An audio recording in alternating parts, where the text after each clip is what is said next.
Hello friends, जय माता दी। कैसे हैं आप सब दोस्तों? कार्तिक माह के शुक्ल पक्ष की एकादशी तिथि है, जिसे हम सब देव उठनी एकादशी, हरि प्रबोधनी एकादशी या देव उत्थान एकादशी के नाम से जानते हैं।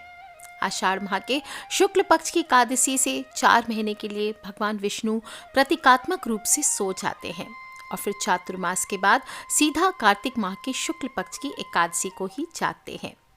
ये 4 महीनों के दौरान सभी मांगलिक कार्य वर्जित होते हैं और जब देव जागते हैं तभी मांगलिक कार्य, चाहे शादी विवाह हो, मुंडन हो, 16 संस्कार हो, वो शुरू होते हैं।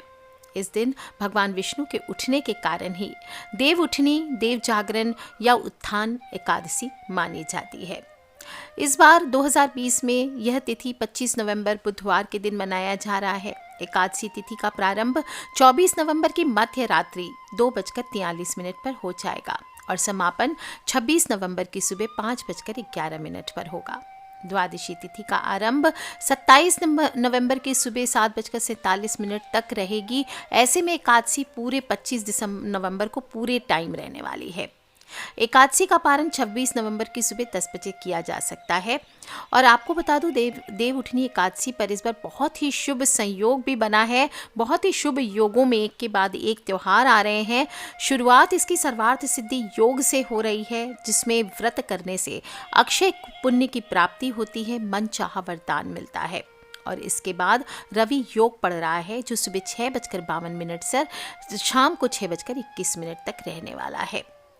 व्रतों में व्रतराज की उपाधि है। एकादशी तिथि को सभी व्रतों में सर्वश्रेष्ठ है और सौभाग्य प्राप्ति वाला है। रवि योग में आने से इसका संबंध सूर्य से माना जाता है, जो कि कई अशुभ योग और ग्रहों के अशुभ प्रभाव को दूर करके मनुष्य को मान सम्मान की प्राप्ति कराता है, यश की प्राप्ति कराता है, धन संपत्ति की प्राप्ति कराता है। अगर इस दिन आप कोई नया बिजनेस शुरू करना चाहते हैं तो ये योग बहुत ही लाभदायक होता है, उत्तम मुहूर्त माना जाता है और साथ ही साथ सिद्धि और सर्वार्थ सिद्धि योग भी आ रहे हैं। दोस्तों, बहुत ही दुर्लभ योगों में आ रही है इस बार तुलसी एकादशी और इस खास एकादशी तिथि को छोटी दिवाली के रूप में भी मनाया जाता है। मोक्ष के साथ धन लक्ष्मी की कामना करने वाले को इस दिन दिवाली की तरह ही घर की साफ सफाई करनी चाहिए और शुभ योगों के बीच पूरी रात लक्ष्मी नारायण की पूजा कर अखंड दीप जलाना चाहिए। घर के आसपास दिवाली आदि दीपक आदि जलाने चाहिए। गन्नों से मंडप सजाकर भगवान विष्णु की प्रतिमा विराजमान कर मंत्रों से भगवान विष्णु को जगाने के लिए पूजन करना चाहिए। और पूजा में मूली, शकरकंद, सिंघाड़ा, आंवला, बेर, मूली, सीताफल, अमरूद, अन्य ऋतुफल आदि चढ़ाए जाते हैं। फिर विधि विधान के साथ तुलसी का पूजन किया जाता है। इस दिन भगवान विष्णु के शालिग्राम रूप का तुलसी माँ से विवाह हुआ था और कहा जाता है कि एक बार माता तुलसी ने भगवान विष्णु को नाराज होकर श्राप दे दिया कि तुम पत्थर बन जाओ, और इसी श्राप से मुक्ति के लिए भगवान ने शालिग्राम पत्थर के रूप में अवतार लिया और माँ तुलसी से विवाह किया। इस दिन तुलसी का पौधा एक चौकी पर आंगन के बीचों बीच रखना चाहिए। छत हो, पूजा स्थल हो, वहां भी रख सकते हैं और गन्ने का प्रयोग जरूर करें। विवाह के रिवाज शुरू करने से पहले तुलसी के पौधे पर चुनरी जरूर चढ़ाएं और तुलसी और शालिग्राम पर दूध में भीगी हुई हल्दी लगाएं। तुलसी माँ को मेहंदी, मौली, धागा, फूल, चंदन, सिंदूर, सुहाग के सामान की चीज़ें, 16 श्रृंगार, चावल, मिठाई पूजा सामग्री के रूप में रखी जाती है। और ध्यान रखें, इस पूजा में चावल नहीं चढ़ाते हैं, तिल चढ़ाए जाते हैं। इससे भगवत कृपा प्राप्त होती है। जो लोग भी तुलसी माता पर सुहाग का प्रतीक लाल चुनरी चढ़ाते हैं, उसके बाद शालिग्राम जी की पूजा करके आशीर्वाद प्राप्त करना चाहिए। खासकर अगर किसी कन्या की शादी में देर हो रही है तो मन चाहे वर की प्राप्ति के लिए उस चुन्नी को पूजा होने के बाद हमेशा अपने पास संभाल कर रखें। ऐसा करने से बहुत ही जल्दी मनचाहे वर की प्राप्ति होती है। विवाह में आ रही अड़चनें समाप्त होती है। विवाह के लिए अच्छे प्रस्ताव आना लगते हैं। पूजा खत्म होने पर सभी सदस्य चारों तरफ से पाटिये को उठाकर भगवान विष्णु से आवाहन करते हैं, उठो देव सांवरा, भाजीपुर आंवला, गन्ने की झोपड़ी में शंकर जी की यात्रा। पूजा समाप्त होने के बाद इस तरह से जगाएं और ऐसा कहें, उठो देव जागो देव, सांवरा भाजी बोर बावला, कन्ना की झोपड़ी में शंकर जी की यात्रा। इसका मतलब ये होता है कि सांवले सलोने देव भाजी बोर आंवला चढ़ाने के साथ हम ये चाहते हैं कि आप निद्रा से जाग जाएं और सृष्टि का काम काज अब संभाल लें और शंकर जी को भी अपनी यात्रा पर जाने की बोलो अनुमति विष्णु दें। भगवान इस दिन अगर आपको मंगलाष्टक का पाठ आता है जो विवाह के समय बोला जाता है तो वो भी आपको बोलना चाहिए। अगर किसी पंडित जी को बुला के करवा सकते हैं ये पाठ तो बहुत अच्छी बात है। कोरोना का समय है तो सावधानी पूर्वक करें और 11 बार या 108 बार जितनी आपकी इच्छा हो तुलसी माँ की फिर परिक्रमा करें। इस दिन महिलाओं को तुलसी के पौधे के नीचे चमेली के तेल का दिया भी जलाना चाहिए और वहीं बैठकर विष्णु भगवान के मंत्र ओम नमो भगवते वासुदेवाय या तुलसी अष्टक का पाठ करना चाहिए। इससे भी दाम्पत्य जीवन सुखमय रहता है। वहीं बैठ करके तुलसी शालिग्राम की कथा भी कहनी चाहिए। इनका पाठ करना बहुत ही शुभ फलदायी होता है और इसके पाठ से वैवाहिक जीवन में आप मर्यादित होते हैं और जिनका विवाह नहीं होता उनके विवाह के योग प्रबल होते हैं। घर से दरिद्रता का नाश होता है। कथा मैं अंत में भी सुनाऊंगी। दूसरे वीडियो का एंड में लिंक भी है, सिर्फ कथा का लिंक, आप चाहें तो उसे सुन सकते हैं, औरों को सुना सकते हैं। और इस दिन जब आप स्नान करें तो जल में तुलसी पत्ते डालकर स्नान करने से तीर्थों में स्नान करने जैसे पवित्र फलों की प्राप्ति होती है। ऐसा करने वाला मनुष्य सभी यज्ञों में बैठने का अधिकारी होता है और घर में वास्तु दोष भी दूर होता है। इस प्रकार से ऐसे भी रोज मैं कहती हूँ कि तुलसी की पूजा कीजिए, इससे वास्तु दोष दूर होगा। और रोज आपको तुलसी की जड़ की मिट्टी माथे पर तिलक लगाना चाहिए अपनी मनोकामना बोलते हुए। माता तुलसी आपकी मनोकामना जरूर पूर्ण करती है। ऐसा करने से सभी प्रकार के ग्रह नक्षत्र शुभ फल भी देते हैं और विवाह में आ रही समस्याओं के योग को हटाते हैं। मिट्टी को माथे पर लगाने से भाग्य साथ देता है, स्वास्थ्य अच्छा रहता है, माथे की लकीरें बदलाव होते हैं। जिनके विवाह नहीं हो रहे उन लोगों के रिश्ते पक्के होते हैं और कन्यादान जैसा पुण्य फल भी प्राप्त होता है।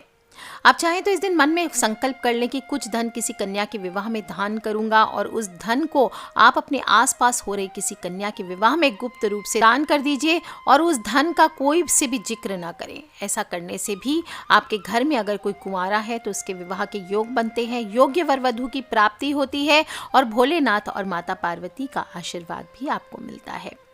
देरी हो रही है विवाह में तो 7 साबुत हल्दी की गांठ, थोड़ा सा केसर, थोड़ा सा गुड़ और चने की दाल किसी पीले कपड़े में बांधकर विष्णु भगवान के मंदिर में अर्पित करना चाहिए। उनसे शीघ्र विवाह की प्रार्थना करनी चाहिए। अगर आजकल तो ऐसे भी पति पत्नी में झगड़ा होता है, जीवन साथी के साथ बात में विवाद होता है तो तुलसी विवाह के दिन विवाह कराने के बाद ओम नमो भगवते वासुदेवाय का 108 बार जप कीजिए। ऐसा करने से वाद विवाद तो खत्म होता ही है, साथ ही साथ दाम्पत्य जीवन भी सुखमय होता है।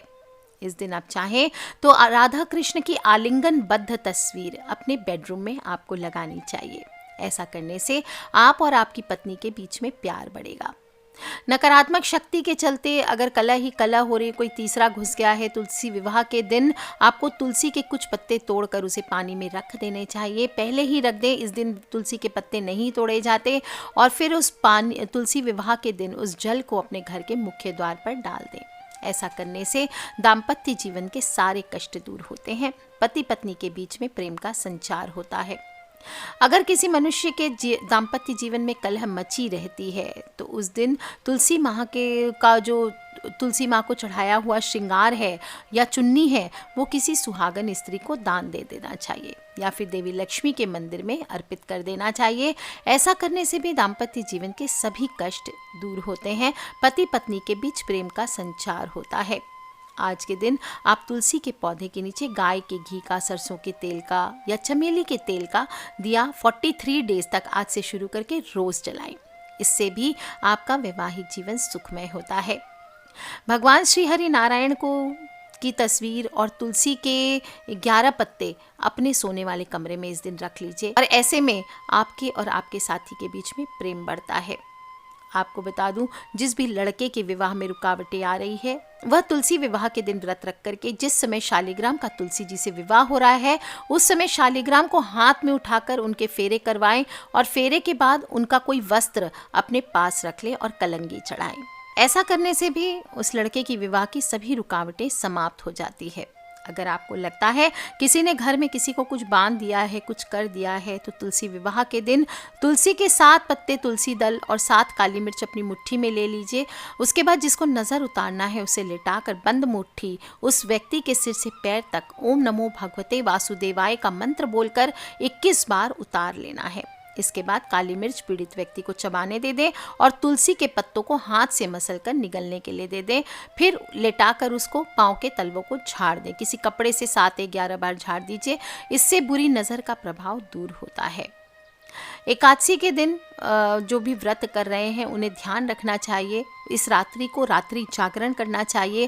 क्रोध आदि नहीं करना चाहिए। ब्रह्मचर्य का पालन करते हुए दिन भर मन में ओम नमो भगवते वासुदेवाय का जप करते हुए बिताना चाहिए। और अगर रात में आपको रात्रि जागरण के समय नींद आने लगे तो एक तुलसी दल पास में रख करके आपको सोना चाहिए। और तुलसी विवाह की संपूर्ण पौराणिक रहस्यमयी कथा आपको ज़रूर सुननी चाहिए। और आपको बता दूं दोस्तों कि ये कथा आपको सिर्फ खुद नहीं, आपको अपने दोस्तों को भी सुनानी चाहिए। वृंदावनी विश्व पूजिता विश्व पावनी पुष्पसारा नंदनीय तुलसी कृष्ण जीवनी एतभामाष्टक चैव स्तोत्रम नामर्थम संयुतम यह पठेत तांग च संपूज्य सौश्रमेघ फलम लमेत। हर साल कार्तिक माह के शुक्ल पक्ष की एकादशी को इस कथा को आपको जरूर सुनना चाहिए। श्रीमद् देवी भगवत पुराण में इनके अवतरण की दिव्य लीला कथा बताई गई है। एक बार देवराज इंद्र देवगुरु बृहस्पति के साथ भगवान शिव के दर्शन करने कैलाश गए। महादेव ने दोनों की परीक्षा लेनी चाहिए, इसलिए रूप बदलकर अवधूत बन गए और उनके शरीर पर कोई वस्त्र नहीं था। उनका शरीर जलती हुई अग्नि के समान धधक रहा था। अत्यंत भयंकर नजर आते थे। अवधूत दोनों के रास्ते में खड़े हो गए और इंद्र ने इस विचित्र पुरुष को रास्ते में खड़ा देखकर चौंक गए। इंद्र को देवराज होने का गर्व घेरने लगा। उन्होंने उस भयंकर पुरुष से पूछा, तुम कौन हो? भगवान शिव अभी कैलाश पर विराज रहे हैं या कहीं भ्रमण पर हैं? मैं उनके दर्शन के लिए आया हूँ। इंद्र ने कई प्रश्न किए, लेकिन वह पुरुष योगियों के समान मौन ही रहा। इंद्र को लगा कि एक साधारण प्राणी उनका अपमान कर रहा है। उनके मन में देवराज होने का अहंकार उपजा, जो कि क्रोध में बदल गया। इंद्र ने कहा, मेरे बार बार अनुरोध करने पर भी तू कुछ नहीं बोलकर मेरा अपमान कर रहा है। मैं तुझे अभी दंड देता हूँ। बोले, अरे हट रास्ते से, जानता नहीं मैं कौन हूँ। हट जा, नहीं तो वज्र से तेरे टुकड़े टुकड़े कर दूंगा। ऐसा कहकर इंद्र ने वज्र उठा लिया। भगवान शिव ने वज्र को उसी समय स्तंभित यानी जड़ कर दिया। इंद्र की बाह अकड़ गई और भगवान अवधूत क्रोध से लाल हो गए। धमकी सुनकर अवधूत वेशधारी शिव को क्रोध आ गया। उन्होंने जोर से एक हुंकार भरी, जिसे सुनकर चारों दिशाएं कांप गई। बृहस्पति उनके चेहरे पर आई क्रोध की ज्वाला को देखकर समझ गए कि ऐसा प्रचंड स्वरूप महादेव के अतिरिक्त और किसी का हो ही नहीं सकता। और गुरु बृहस्पति भी तुरंत भांप गए कि अवधूत वास्तव में कोई और न होकर स्वयं भगवान शिव है। उन्होंने इंद्र को संकेत करके कहा, क्या अनर्थ कर रहे हो सुरेंद्र? तुम भगवान शिव को नहीं पहचान रहे हो? ये तो साक्षात भगवान शिव है। बृहस्पति शिव जी की स्तुति करने लगे। उन्होंने इंद्र को भी महादेव के चरणों में लेटा दिया और बोले, प्रभु इंद्र आपके चरणों में पड़े हैं, आपके शरणागत हैं, क्षमा करे भगवान, हमसे पहचानने में भूल हो गई। गुरु बृहस्पति ने कहा, हाँ प्रभु, देवेंद्र को क्षमा कर दीजिए, ये आपको पहचान नहीं पाए। अनजाने में ही इन्होंने आपको अपशब्द कह दिए, क्षमा कीजिए। गुरु बृहस्पति के इस प्रकार अनुनय विनय करने पर शिव ने इंद्र को क्षमा कर दिया। बृहस्पति देव विनती करने लगे, आपके ललाट से प्रकट अग्नि हमें जलाने को पड़ रही है, हम शरणागतों की रक्षा करें। हे प्रभु, आप अपने भक्तों पर सदा कृपा बरसाते हैं, आप भक्त वत्सल हैं, सर्वसमर्थ हैं। आप इस तेज को कहीं और स्थान दे दीजिए ताकि इंद्र के प्राणों की रक्षा हो। भगवान रुद्र ने कहा, बृहस्पति, मैं तुम पर बहुत प्रसन्न हूँ और इंद्र को जीवन दान देने के कारण तुम्हारा एक नाम जीव भी होगा। मेरे तीसरे नेत्र से प्रकट इस अग्नि का ताप देवता सहन नहीं कर सकते, इसलिए मैं इसको बहुत दूर छोड़ूंगा। और महादेव ने उस तेज को हाथ में धारण कर समुद्र में फेंक दिया। वहां फेंके जाते ही भगवान शिव का वह तेज तत्काल ही बालक के रूप में परिवर्तित हो गया। उससे एक महातेजस्वी बालक ने जन्म लिया। जन्म लिया और समुद्र तट पर गंगा सागर के किनारे वह बालक रेत में पड़ा रुदन करने लगा। उसके गले से इतनी प्रलयंकारी रुदन फूट रही थी कि उससे चारों दिशाएं कांपने लगी। देव, दानव, दैत्य सब घबरा गए। वायु थम सी गई और घबराते हुए देवता इंद्र सहित पितामह ब्रह्मा के पास पहुंचे और उनसे कहा, पितामह, सागर संगम पर एक अद्भुत बालक रेत में पड़ा रो रहा है और इतनी जोर से रुदन कर रहा है कि देवों में भय छा गया है। कृपा चलकर इस संकट को दूर कीजिए। पितामह ब्रह्मा इंद्र आदि देवताओं के साथ सागर संगम पहुंचे और पहुंचते ही सागर अपने स्थान से निकला और उसने इंद्र सहित पितामह की वंदना की। तब ब्रह्मा जी ने सागर से पूछा, जल में रेत पर यह पड़ा यह बालक कौन है और इसके रुदन को सुनकर समस्त संसार त्रस्त हो रहा है। तब सागर ने कहा, मैं नहीं जानता भगवान, एक विलक्षण तेज लहरों में ये आ गया है और इसी से इसकी उत्पत्ति हुई है। यह कहकर सागर ने बालक को गोद में उठाया और ब्रह्मा जी को दे दिया। ब्रह्मा की गोद में आते ही बालक ने रोना बंद कर दिया और कुछ देर में अचानक बालक की बाहें आगे बढ़ी और उसकी दोनों बाहों ने ब्रह्मा जी का गला पकड़ लिया। यह देखकर सभी देवता स्तंभित हो उठे। ब्रह्मा जी ने अपना गला छुड़ाने का प्रयास किया, किंतु बालक के हाथों की पकड़ और मजबूत हो गई। फिर अचानक से बालक ने उनका गला छोड़ दिया और मुस्कुराने लगा। ब्रह्मा जी अपना गला सहलाते हुए बोले, इस बालक का नाम क्या है सागर? सागर बोला, इसका नामकरण नहीं हुआ है, पितामह आप ही कोई नाम रख दीजिए। तब ब्रह्मा जी बोले, मैं इसका नाम जलंधर रखता हूँ, आज से ये तुम्हारा ही पुत्र कहा जाएगा। बच्चे का नामकरण करके सागर के हाथों में सौंपकर पितामह सहित सभी देवता अपने अपने धाम को लौट गए। बालक कुछ बड़ा हुआ तो पितामह की आज्ञा से आचार्य शुक्र ने उसे शिक्षा देनी आरंभ कर दी। देखते ही देखते वह युवक बन गया। शुक्राचार्य ने उसे दैत्यों का सम्राट बना दिया और वह पराक्रमी दैत्य राजा बना। जालंधर महाराक्षस था। उसकी राजधानी का नाम जालंधर नगरी था। शिव के तेज से उत्पन्न हुआ था, इस कारण परम शक्तियों से संपन्न था और देवों से भी ज्यादा शक्तिवान था।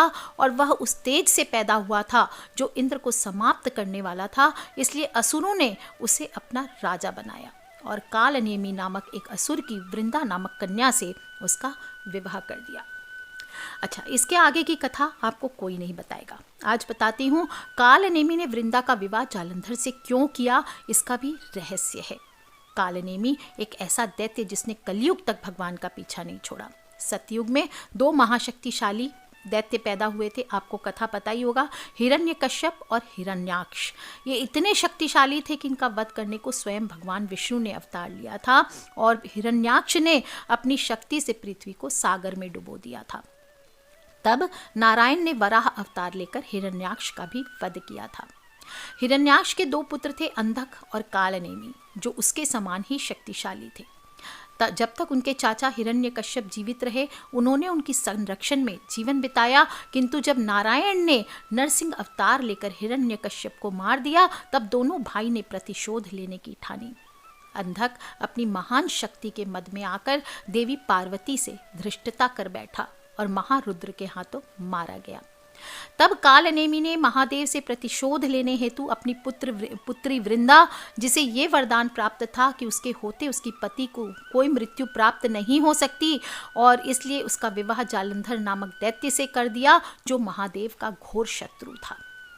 जालंधर महाबलवान सिद्ध हुआ और देखते ही देखते उसने समस्त सागर के द्वीपों पर अपना शासन स्थापित कर लिया। उसकी पत्नी वृंदा ने हर मामले में उसका सहयोग किया। वृंदा पतिव्रता सती स्त्री थी। उसे ब्रह्मा का वरदान था कि जब तक उसका सतीत्व कायम रहेगा, सुर हो, असुर हो, देव हो, दानव हो, कोई भी उसके पति का बाल बांका नहीं कर पाएगा। एक बार आचार्य शुक्र जालंधर की सभा में पधारे। जालंधर ने आचार्य की चरण वंदना की, उन्हें आज ऊंचे आसन पर बिठाकर पूछा, आचार्य, हमारे यहाँ एक राहु नाम का वीर है, मैं जानना चाहता हूँ कि उसका सिर क्यों कटा हुआ है। तब आचार्य शुक्र ने कहा, दैत्यराज, राहु का सिर भगवान विष्णु ने अपने सुदर्शन चक्र से काट दिया। जालंधर ने पूछा, मगर क्यों आचार्य? राहु ने ऐसा क्या कसूर कर दिया था? उत्तर में शुक्राचार्य ने उसे सागर मंथन की समस्त कथा सुनाकर कहा, उसका अपराध यह था कि उसने देवताओं की पंक्ति में बैठकर धोखे से अमृतपान कर लिया। तब जालंधर बोला, तो इसमें क्या अपराध है? आखिर आचार्य, अमृत निकला भी तो दैत्यों और देवताओं के सम्मिलित प्रयास से ही था। फिर अकेले ही देवता उस अमृत को पी जाने के अधिकारी कैसे बन गए? तब आचार्य बोले, इसमें भी विष्णु की छल नीति थी दैत्यराज। समुद्र से निकले समस्त रत्न देवराज इंद्र ले गए थे। यह सुनकर जलंधर क्रोधित हो गया। बोला, मैं ऐसा हरगिज नहीं होने दूंगा। मेरे पिता के रत्नों का अधिकारी इंद्र नहीं, मैं स्वयं हूँ। देवताओं को, सागर को ये रत्न लौटाने ही पड़ेंगे। इसके बाद शुक्राचार्य तो वापस अपने स्थान पर चले गए और जलंधर ने घस्मर नामक दैत्य को बुलाकर इंद्रपुरी रवाना कर दिया, ताकि वह इंद्र को यह संदेश दे आए कि सागर मंथन से प्राप्त सारे रत्न उसे सौंप दिए जाए। घस्मर इंद्रपुरी पहुंचा और इंद्र से कहा, देवराज, मैं दैत्यराज जलंधर का संदेश लेकर उपस्थित हुआ हूं और उन्होंने कहा है सागर मंथन के दौरान उनके पिता के जो रत्न आपने हथिया लिए थे उन्हें तुरंत लौटा दें। इंद्र ने आश्चर्य से कहा, रत्न? कैसे रत्न? दैत्यराज से कहना कि वो रत्न तो देवों के परिश्रम के फल थे। तब सेवक बोला, लेकिन परिश्रम तो देव और दानव दोनों ने किया था, फिर रत्न अकेले देवों के कैसे हो गए? सीधी तरह रत्नों को लौटा दो, वरना इसका परिणाम बड़ा भयंकर होगा। यह सुनकर इंद्र क्रोधित हो गया। बोला, तुम्हारा इतना साहस मेरी पुरी में आकर मुझे ही धमकाते हो? ठहरो पापी, मैं तुम्हें अभी इसका मजा चखाता हूँ। यह कहकर इंद्र ने अपना वज्र निकाल लिया, लेकिन तभी आचार्य बृहस्पति ने उसे रोक दिया और कहा, क्रोध में मत आओ सुरराज, यह दूत है और दूत अवध्य होता है, इसे जाने दो। घस्मर वापस जलंधर के पास पहुंचा और इंद्र द्वारा दिया गया उत्तर उसे कह सुनाया और सुनकर जलंधर आग बबूला हो उठा। उसने तुरंत चारों दिशाओं में स्थित दैत्यों के पास संदेश भेजा, वे तुरंत इंद्रपुरी पर आक्रमण कर दे, साथ ही अपने सेनापतियों शुंभ और निशुंभ के साथ इंद्रलोक पर चढ़ाई कर दी। शीघ्र ही दैत्यों की सेना इंद्र के नंदनवन में जा पहुंची और सैनिकों ने देवताओं का विध्वंस करना आरंभ कर दिया। दैत्यों के दल अमरावती को नष्ट भ्रष्ट करने लगे। दोनों पक्षों के वीरों की लाशें जमीन पर गिरने लगी और आचार्य बृहस्पति देवों की ओर से और शुक्राचार्य दैत्यों की ओर से घायल और मृत वीरों का उपचार करने लगे। पुनः जीवित होकर वे युद्ध करने लगते। इसी प्रकार युद्ध चलता रहा, लेकिन किसी भी पक्ष को विजय नहीं मिल रही थी। इस पर जलंधर क्रोधित होकर शुक्राचार्य के पास पहुंचकर बोले, गुरुदेव, संजीवनी विद्या तो सिर्फ आप जानते हैं, फिर ये देवता मरकर जीवित कैसे हो रहे हैं? तब शुक्राचार्य बोले, दैत्यराज, संजीवनी बूटी का उपयोग करना आचार्य बृहस्पति भी जानते हैं। उन्होंने कई देवता इसी काम पर लगा रखे हैं कि वे द्रोण नगरी से संजीवनी बूटी लाते रहें, और यदि किसी तरह देवताओं द्वारा द्रोणगिरी से यह बूटी लाना रोक दिया जाए तो आचार्य बृहस्पति देवों को पुनः जीवित नहीं कर पाएंगे। जलंधर बोला, लेकिन हमें इस तरह से तो अपनी सेना का एक बड़ा हिस्सा द्रोणागिरी पर्वत की ओर ले जाना पड़ेगा, और यहाँ तो भयंकर गति से युद्ध चल रहा है। तब शुक्राचार्य जी बोले, तो फिर क्यों न द्रोणागिरी पर्वत को ही सागर में डुबो दिया जाए, ना रहेगा बांस न बजेगी बांसुरी। शुक्राचार्य की बात सुनकर जलंधर अमरावती छोड़कर द्रोणागिरी पर्वत पर पहुंचा और अपने मंत्र बिद्ध बाणों से उसे समुद्र में डुबो दिया। इससे देवताओं को संजीवनी बूटी मिलनी बंद होने लगी। देवताओं में घबराहट फैल गई। इंद्र घबराता हुआ आचार्य बृहस्पति के पास पहुंचा, बोला, हमारे वीर बड़ी संख्या में हताहत हो रहे हैं आचार्य, अब क्या होगा? इस तरह तो समस्त देवताओं का विनाश हो जाएगा। तब आचार्य बृहस्पति बोले, मेरी सलाह मानो देवेंद्र, यह युद्ध बंद कर दो तुरंत और अपनी सेना सहित भागकर जान बचा लो। जलंधर भगवान शिव के तेज से पैदा हुआ है, उसमें भगवान शिव के जैसे अपार बल है। तुम अपनी जान बचाओ, बाद में कोई न कोई उपाय जलंधर को मारने का निकाल लेंगे। आचार्य बृहस्पति की सलाह मानकर देवता युद्ध छोड़कर भाग निकले और मेरू पर्वत की कंदराओं में जा छिपे। शुंभ निशुंभ सहित दैत्यों की सेना ने उनका पीछा किया, किंतु देवता पहाड़ की गुफाओं में पहुंचकर अदृश्य हो गए। थक हार कर दैत्यों की सेना वापस लौट गई और जलंधर ने सारी अमरावती नगरी को लूट लिया और स्वयं इंद्र के सिंहासन पर बैठकर राज करने लगे। इंद्र मेरू पर्वत की कंदराओं से निकले और अपने साथियों के साथ भगवान विष्णु के पास पहुंचे। प्रार्थना की, रक्षा कीजिए प्रभु, जलंधर ने समस्त अमरावती तबाह कर दी है, हजारों देवता मारे गए हैं, स्वयं भी मैं बहुत मुश्किल से जान बचाकर यहाँ तक आया हूँ। तब विष्णु भगवान ने इंद्र को आश्वासन देते हुए कहा, घबराओ मत सुरराज, मैं स्वयं तुम्हारी सहायता को चलता हूँ। जलंधर अब ज़्यादा दिनों तक नहीं बचेगा। फिर विष्णु अमरावती जा पहुंचे। विष्णु के वहां पहुंचते ही देवताओं में नवीन स्फूर्ति का संचार होने लगा। वे शत्रु सेना पर प्रहार करने लगे। जलंधर बड़े प्रबल वेग से विष्णु के सम्मुख आ डटा। विष्णु भगवान जिस भी अस्त्र शस्त्र का उस पर प्रयोग करते, जलंधर उन्हें तुरंत निष्फल कर देता। आखिर में विष्णु भगवान ने हार मान ली। बोला, तुम वाकई वीर हो जलंधर, मेरे इतने अस्त्रों को भी तुमने निष्फल कर दिया। अब यह युद्ध बंद कर दो। जलंधर बोला, यह युद्ध अब एक ही शर्त पर बंद हो सकती है देव, आप मेरी बहन लक्ष्मी सहित मेरे दीपों पर मेरा आतिथ्य स्वीकार करें। विष्णु भगवान ने जलंधर की शर्त स्वीकार कर ली। जलंधर के आदेश पर युद्ध बंद हो गया। भगवान विष्णु लक्ष्मी सहित सागर दीपों पर पहुंचे और जलंधर अमरावती की सारी संपदा को अपनी राजधानी ले आया। बड़े प्रेम से भगवान विष्णु की आतिथ्य सेवा करने लगा।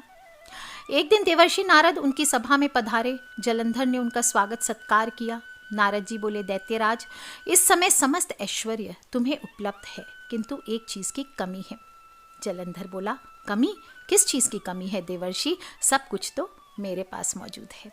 नारद मुनि बोले, नारायण नारायण, एक ऐसी सुंदरी की कमी है जो सुंदर होते हुए भी सर्वगुण संपन्न है। हालांकि तुम्हारी पत्नी वृंदा स्वयं भी बहुत सुंदर है, किंतु शिव की पत्नी पार्वती की बात ही कुछ और है। जलंधर बोला, यदि ऐसा है तो देवर्षि, मैं पार्वती को जरूर अपनी पत्नी बनाऊंगा। मैं आज ही उससे अपनी सेना को लेकर कैलाश पर चढ़ाई करने का आदेश देता हूँ। मतिमंद बुद्धि जलंधर अपनी सेना लेकर कैलाश पर्वत पर टूट पड़ा। उसकी सेना और शिव गणों में भयंकर युद्ध छिड़ गया। आखिर शिव के गण युद्ध भूमि छोड़कर भाग निकले और जलंधर भगवान देवाधिदेव शिव का ही रूप धरकर माता पार्वती के समीप चला गया। परंतु मां ने अपने योग बल से उसे तुरंत पहचान लिया और वहां से अंतर्ध्यान हो गई। देवी पार्वती ने क्रुद्ध होकर सारा वृत्तांत भगवान विष्णु को सुनाया और तब महादेव को जलंधर से युद्ध करने आना पड़ा।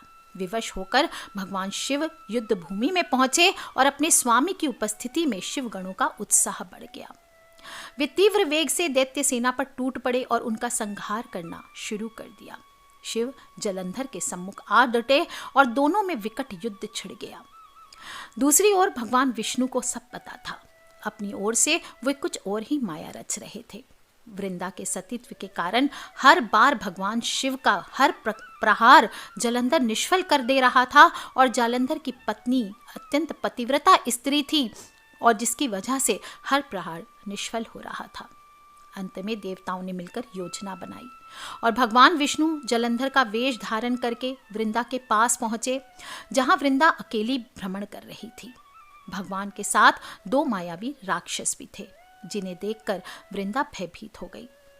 ऋषि ने वृंदा के सामने पल में दोनों को भस्म कर दिया और उनकी शक्ति देखकर वृंदा ने कैलाश पर्वत पर महादेव के साथ युद्ध कर रहे अपने पति जलंधर के बारे में पूछा। ऋषि ने अपने माया जाल से 2 वानर प्रकट किए। एक वानर के हाथ में जलंधर का सिर था, दूसरे के हाथ में धड़, और अपने पति की यह दशा देखकर वृंदा मूर्छित होकर गिर पड़ी। होश में आने पर उन्होंने ऋषि रूपी भगवान से विनती की कि उसके पति को जीवित करे। भगवान ने अपनी माया से पुनः जलंधर का सिर धड़ से जोड़कर, परंतु स्वयं भी वह उसी शरीर में प्रवेश कर गए।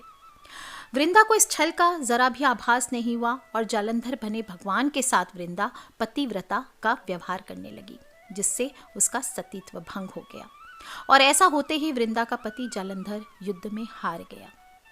अब सारी लीला को जब वृंदा को पता चला तो उसने क्रुद्ध होकर भगवान विष्णु से पूछा, आप कौन हैं जिसका स्पर्श मैंने किया? तब भगवान अपने वास्तविक रूप में प्रकट हुए और हंसते हुए बोले, मुझे बहुत खेद है वृंदा, लेकिन ऐसा करना आवश्यक हो गया था। तेरा पति तेरे ही कारण अजेय था। अब उसे मारने में भगवान शिव को कोई परेशानी नहीं होगी। वृंदा सारी बात समझ गई और रोते हुए बोली, आपने मेरे साथ ऐसा विश्वासघात क्यों किया प्रभु? मेरे पति ने तो आपके आतिथ्य सत्कार में कोई नई कमी नहीं छोड़ी थी। तब उन्होंने भगवान को श्राप दिया कि आप पत्थर के हो जाओ, और भगवान तुरंत पत्थर के हो गए। सभी देवता हाहाकार करने लगे, लक्ष्मी माता रोने लगी और प्रार्थना करने लगी। तब वृंदा ने भगवान को वापस वैसा ही कर दिया और अपने पति का सिर लेकर सती हो गई। पश्चाताप की अग्नि में जलती हुई वृंदा देखते ही देखते भस्म हो गई और उसके शरीर का तेज निकलकर पार्वती माता के शरीर में प्रविष्ट हो गया। देवताओं ने पुष्प वर्षा की। वृंदा के अग्नि में भस्म होते ही जलंधर का तेज घट गया और भगवान शिव ने अपने त्रिशूल से उसका मस्तिष्क काट दिया। जलंधर के मरते ही उसका वह तेज जो आज तक अजेय था शिव के शरीर में प्रविष्ट हो गया और दैत्य सेना घबराकर भाग निकली। देवताओं ने शिव की जय जयकार की। उस राख से एक पौधा निकला। तब भगवान विष्णु ने वृंदा से कहा, हे वृंदा, तुम अपनी सतीत्व के कारण मुझ लक्ष्मी से भी अधिक प्रिय हो गई हो और अब तुम तुलसी के रूप में सदा मेरे साथ रहोगी। आज से इसका नाम तुलसी है और मेरा एक रूप इस पत्थर के रूप में रहेगा जिसे शालिग्राम के नाम से जाना जाएगा। तुलसी के साथ पूजा जाएगा और मैं बिना तुलसी जी के प्रसाद स्वीकार नहीं करूंगा। जो भी मनुष्य मेरे शालिग्राम रूप के साथ तुलसी का विवाह करेगा उसे इस लोक और परलोक में विपुल यश प्राप्त होगा।